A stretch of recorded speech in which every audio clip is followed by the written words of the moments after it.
বৰ্তমান গ্ৰীষ্মকালীন বন্ধ চলি আছে আৰু সেই বন্ধৰ সময়ছোৱাতেই গুৱাহাটী মহানগৰীত এটা চৰকাৰৰ হঠকাৰী সিদ্ধান্ত আৰু সেই সিদ্ধান্তৰ পাছতেই কণ কণ ছাত্ৰ ছাত্ৰী অভিভাৱক আৰু খেলপ্ৰেমী লোক ওলাই আহিছে। মই বৰ্তমান পাঞ্জাবাৰীত আছোঁ। ইতিমধ্যে আপোনালোকে গম পাইছে এটা ৰোলাৰ স্কেটিং চেণ্টাৰ বৰ্তমান ভাঙি পেলোৱা হৈছে আৰু সেই ভাঙি পেলোৱাৰ পাছতেই যিসকল খেলপ্ৰেমী লোক সেই খেলপ্ৰেমী লোকসকল ওলাই আহিছে। সমান্তৰালকৈ কণ কণ যিসকল শিশু হাতত প্লে কাৰ্ড লৈ কেনেধৰণে তেওঁলোকে প্ৰতিবাদ সাব্যস্ত কৰিছে। ভিডিঅ' জাৰ্নেলিষ্ট প্ৰাণজিৎ দৈমাৰী আছে মোৰ লগত, প্ৰাণজিতে দেখাব এনেধৰণে তেওঁলোকে ওলাই আহিছে প্ৰতিবাদ কৰিবৰ বাবে। আৰু সমান্তৰালকৈ মই ইয়াৰ উদ্যোক্তাৰ লগতো কথা পাতিম। অকণমান মই পৰিৱেশটো দেখাইছোঁ। কালিৰ দিনটোত প্ৰশাসনৰ বুলডোজাৰ চলিছিল। এয়া হৈছে মহানগৰী পাঞ্জাবাৰীত আৰু পাঞ্জাবাৰীৰ হঠাৎ ৰোলাৰ স্কেটিং গ্ৰাউণ্ডখন যিখন আছিল বা সকলোৱে সেই কথা গম পায়, সেইখন ভাঙি পেলোৱা হৈছিল আৰু সেই ভাঙি পেলোৱাৰ পাছতেই বৰ্তমান ছাত্ৰ ছাত্ৰীসকলে যেনেকৈ তেওঁলোকে পূৰ্বে প্ৰশিক্ষণ লৈছিল, এইবাৰ তেওঁলোকে প্ৰশিক্ষণ ল'ব পৰা নাই বিগত আজিৰ দিনটোত। আৰু যাৰ পৰিপ্ৰেক্ষিতত অভিভাৱকসকল ওলাই আহিছে, খেলপ্ৰেমী লোকসকল ওলাই আহিছে, স্থানীয় লোকসকল ওলাই আহিছে। চৰকাৰখনৰ হঠকাৰী সিদ্ধান্তৰ বিৰুদ্ধে তেওঁলোকে ওলাই আহি প্ৰতিবাদ সাব্যস্ত কৰিছে। মই পোনপটীয়াভাৱে দেখাইছোঁ। সমান্তৰালকৈ ইয়াৰ যিগৰাকী মূল ব্যক্তি, মই তেখেতৰ লগত গোটেই বিষয়টোৰ ওপৰত জানিবলৈ চেষ্টা কৰিম। কিয় চৰকাৰে হঠাৎ এনেধৰণৰ এটা সিদ্ধান্ত ল'লে, কিয় ভাঙি পেলাবলগীয়া হ'ল? বৰ্তমান গ্ৰীষ্মকালীন বন্ধ চলি আছে।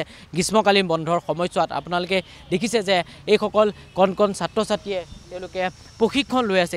একাংশ লোকে যদি পুৱাৰ ভাগত আহে, একাংশ ছাত্ৰ ছাত্ৰী সন্ধিয়া ভাগত আহে, অৰ্থাৎ আবেলি ভাগত আহে। আৰু তেওঁলোকে এই বিগত আজিৰ দিনটোতেই হওক তেওঁলোকে খেলিব পৰা নাই আৰু সেই খেলিব নোৱাৰাক লৈ তেওঁলোকে যথেষ্ট অসন্তুষ্টি প্ৰকাশ কৰিছে, যাৰ বাবে হাতে হাতে প্লে কাৰ্ড লৈ এইদৰে প্ৰতিবাদ সাব্যস্ত কৰিছে। মই পোনে আপোনাৰ কাষলৈ আহিছোঁ। গোটেই বিষয়টো আমাৰ কাৰণে এটা আকস্মিক ঘটনা।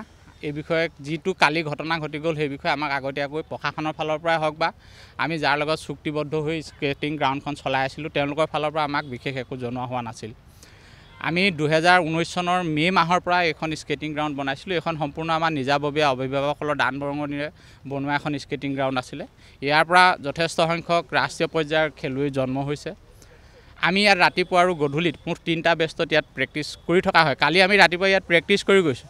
দুপৰীয়া যেতিয়া মই গম পালোঁ যে ইয়াত চাৰ্কুল অফিচৰ মানুহ আহিব, অহাৰ পিছত তেওঁলোকক সুধিলোঁ, তেতিয়া তেওঁলোকে ক'লে যে আমাৰ ওচৰতে যিটো আপোনালোকে দেখিছে বিল্ডিংটো, এইটো আছাম ইলেকশ্যন কমিশ্যনৰ বিল্ডিং নতুনকৈ বনাইছে।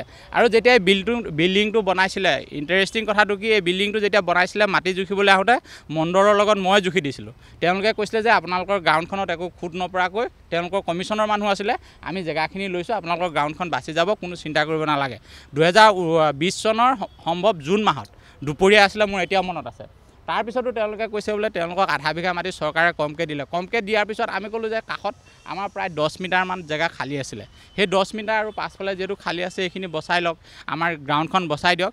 কিন্তু যিজন চাৰ্কুল অফিচাৰ আছিলে, তেখেতক মোৰ লগত কেইগৰাকীমান অভিভাৱক আছিলে, হাতে ভৰিয়ে ধৰিও আমি তেওঁলোকক সন্মান কৰাব নোৱাৰিলোঁ যে আমাক এটা দিন দিয়ক যাতে আমি আপিল কৰিব পাৰোঁ। আমি ক'লোঁ যে কমিশ্যনৰ ওচৰত যাওঁ, আমি DC অফিচত যাওঁ, তেওঁলোকে কোনো কথাই নুশুনিলে, ভাঙি পেলালে। সময় একেবাৰে আপোনাৰ খুব 5 মিনিটমান, মানে আগতেই প্লেনিং কৰি অহাৰ নিচিনা হৈছিলে। 5 মিনিটমানৰ ভিতৰতে দুজনমান যুৱক আৰু চাৰ্কুল অফিচৰ পৰা অহা কেইজনমান মানুহে লগ লাগি লগত মিস্ত্ৰী লৈ আহিছিলে। আমি কৈছিলোঁ এটা মাৰ্ক দি থৈ যাওক, তেওঁলোকে মাৰ্কিঙৰ ব্যৱস্থা নকৰিলে, লগে লগে ভাঙি পেলালে। একদম আমি হতভম্ব যে এই ঘটনাটো কেনেকৈ তাৰপিছত মই ওলাই গ'লোঁ। ওলাই যোৱাৰ পিছতে গম পাইছোঁ বুলডোজাৰ আনি এইখিনি পুনৰ কৰিলে। আমি তেতিয়াও প্ৰতিবাদ কৰিছিলোঁ, কিন্তু আমাৰ কথা কোনেও নুশুনিলে। এই যিসকল কণ কণ ছাত্ৰ ছাত্ৰী, তেওঁলোকে প্ৰতিবাদ কি হয়তো তেওঁলোকে বুজি নাপায়। তেওঁলোকে হাতে হাতে প্লে কাৰ্ড লৈ তেওঁলোকে প্ৰতিবাদ কৰিছে। তেওঁলোকে খেলি থকা খেলপথাৰখনৰ ওপৰত প্ৰশাসনৰ বুলডোজাৰ চলিছে। হয়তো ইয়াতকৈ দুখ লগা খবৰ একো হ'ব মানে কি ক'ম, তেওঁলোকে এটা সপোন লৈ আহিছিলে। আপোনালোকে জানে খেলৰ গুৰুত্বটো, মাক দেউতাকবোৰে বহুত আশাত আনি ইয়াত দিছিলে ঘৰৰ ওচৰত। আপোনালোকে জানে এখন নাৰ্চাৰী স্কুল যেনেকৈ ঘৰৰ কাষত থকাটো বিচাৰে, খেলপথাৰ এখন যদি ঘৰৰ ওচৰত থাকে তেওঁলোকে আনিবলৈ সুবিধা পায়। আটাইতকৈ ডাঙৰ কথা, আপোনালোকে সংবাদ মাধ্যমৰ মানুহে গম পায়, 6 মাইল দিছপুৰৰ পৰা আৰম্ভ কৰি পাঞ্জাবাৰীৰ বৃহত্তৰ ইয়াত খেলাৰ ইয়াত বেলেগ ব্যৱস্থা নাই। একমাত্ৰ খেলপথাৰ এইখনে। কোনোবাই ইয়াত ফুটবল খেলে, লগত ইয়াত স্কেটিং কৰে। গতিকে এই সুবিধাটো চৰকাৰে কিয় বুজি নাপালে বা তেওঁলোকে কিয় গুৰুত্ব নিদিলে, আমাকনো কিয় এবাৰো মাতি নিলে, সেইটো আমাৰ কাৰণে হাতৰ। তেওঁলোকৰ এই কণ ছাত্ৰ ছাত্ৰী স্কেটাৰ যিসকল আছে, তেওঁলোকৰ যিবোৰ সপোন আছিলে সপোনবোৰ ভাগি পেলালে। এতিয়া তেওঁলোকে দেখি এটা ভাবিছে চাগে হয়তো আমি আগত আকৌ ক'ৰবাত খেলিবলৈ গ'লে এনেধৰণৰ বুলডোজাৰ এটা, যিটো বুলডোজাৰ কালচাৰ অলৰেডি উঠিছে, তাৰে যদি এটা অংশ আমি তাক গভীৰভাৱে প্ৰতিবাদ কৰিছোঁ, গৰিহণা দিছোঁ আৰু ভাবিছোঁ খেল জগতৰ সকলোৱে আহি আমাক ছাপোৰ্ট কৰক। কথা পাতিছে আপোনালোকে প্ৰশাসনৰ লগত কথা পাতিছোঁ, খেল জগতৰ মানুহৰ লগত কথা পাতিছোঁ, সকলোৱে আমাক সমৰ্থন জনাইছে আৰু আমি আশাবাদী এতিয়াও যি অংশ বাকী আছে সেই বাকী অংশ আমাক ৰোলাৰ স্কেটিঙক দি যাতে আমি এখন অনুষ্টুপীয়াকৈ হ'লেও ৰিং তাত বনাই খেলটো কণ্টিনিউ। ধন্যবাদ, মই ধন্যবাদ জনাইছোঁ। আৰু মই ইতিমধ্যে কৈছোঁ এইসকল কণ ছাত্ৰ ছাত্ৰী বৰ্তমান সময়ত গ্ৰীষ্মকালীন বন্ধ চলি আছে আৰু গ্ৰীষ্মকালীন বন্ধৰ সময়ছোৱাতে তেওঁলোকে ইয়াত এই যে স্কেটিং তেওঁলোকে কৰিবলৈ বাবে আহে, পুৱাৰ ভাগতো আহে, সন্ধিয়া ভাগত আহে আৰু বৰ্তমান সময়ত হাতে হাতে প্লে কাৰ্ড লৈ তেওঁলোকে প্ৰতিবাদ সাব্যস্ত কৰিছে। অকণমান কেমেৰাটো যদি জুম কৰে তেনেহ'লে দেখিব এই যিটো বগা ৰঙৰ যিটো বিল্ডিং, এই বিল্ডিংটোৰ বাবে প্ৰশাসনৰ এনেধৰণৰ এটা সিদ্ধান্ত হঠাৎ এনেধৰণে ভাঙি পেলোৱা হ'ল আৰু বৰ্তমান সময়ত তেওঁলোকে খেল জগতৰ যিসকল খেলপ্ৰেমী সেই খেলপ্ৰেমীসকলে এই যিটো খবৰ, এই খবৰটো পোৱাৰ পাছতেই কিন্তু তেওঁলোকে দুখ প্ৰকাশ কৰিছে। অকণমান অভিভাৱকসকল আছে,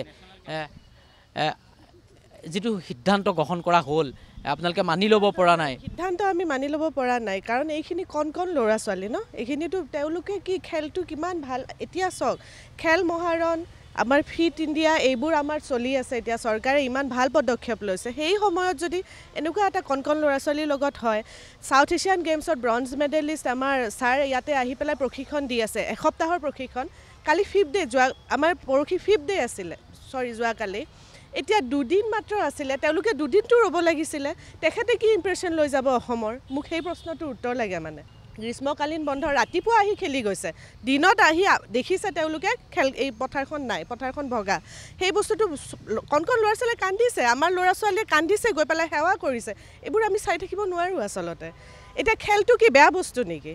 কিমান আছে ইয়াত ছাত্ৰ ছাত্ৰী বাইদেউ? সব মিলাইতো আমাৰ 150জন মান হ'ব। এতিয়া এই প্ৰশিক্ষণটোত আহিছে মানুহ, বাহিৰৰ পৰা আহিছে, তেখেতে কি ইম্প্ৰেশ্যন লৈ যাব? 2 দিন ৰ'বতো পাৰিলে হয়, এবাৰ আমাৰ লগত আলোচনাৰ মাধ্যমত কিবা এটা কৰিব পাৰিলোঁ। আমিতো নাই কোৱা এইখন আমাৰ খেলপথাৰ, আমাৰ নামত এলট আছে বুলি পেলাই। আমি সিদ্ধান্ত কেনেকৈ ল'ব দিছিলোঁ যে এটা আলোচনা মৰ্মে, হঠাৎ এটা বস্তু হৈছে, আমি একো গম নাপাওঁ, আমাৰ কেনেকুৱা লাগিব? আপুনি নিজে ভাবি চাব এইটো কথা। গতিকে চৰকাৰক আমি এটাই অনুৰোধ, মুখ্যমন্ত্ৰী ডাঙৰীয়া, তেখেতলৈ বা স্পৰ্টছ মিনিষ্টাৰ, চবলৈ আমাৰ এটাই অনুৰোধ আছে, এই কণ ল'ৰা ছোৱালী এতিয়া খেলিব ক'ত? আমাক সেইটো তেওঁলোকৰ ফালৰ পৰা আমি সেইটো বিচাৰিছোঁ। এওঁলোকে এতিয়া কি কৰিব? ল'ৰা ছোৱালীকেইটা তেওঁলোকৰ মুখলৈ আমি চাই থাকিব পৰা নাই নহয়, তেওঁলোক কান্দি আছে ল'ৰা ছোৱালীকেইটা, আমি কি কৰোঁ এতিয়া? আমাক সেইটোৱে অনুৰোধ, যাতে আমাক কিবা এটা তেওঁলোকে সমিধান দিয়ে। ধন্যবাদ জনাইছোঁ। সেয়া আছিল অভিভাৱকসকল। ইতিমধ্যে সেই কথা আপোনালোকে গম পাইছে, প্ৰশাসনৰ ফালৰ পৰা ইয়াত বুলডোজাৰ চলিছিল আৰু সেই প্ৰশাসনৰ বুলডোজাৰ চলাৰ পাছতেই যিসকল খেলপ্ৰেমী সেই খেলপ্ৰেমীসকল ওলাই আহিছে, কণ ছাত্ৰ ছাত্ৰীসকল ওলাই আহিছে। বৰ্তমান গ্ৰীষ্মকালীন বন্ধ চলি আছে আৰু সেই গ্ৰীষ্মকালীন বন্ধৰ মাজতেই প্ৰশাসনৰ, চৰকাৰৰ এটা হঠকাৰী সিদ্ধান্ত আৰু সেই সিদ্ধান্তক কোনোপধ্যেই মানি নোলোৱাৰ হুংকাৰ দিছে ইয়াৰ অভিভাৱকসকল, সমান্তৰালকৈ ইয়াৰ উদ্যোক্তাসকলে।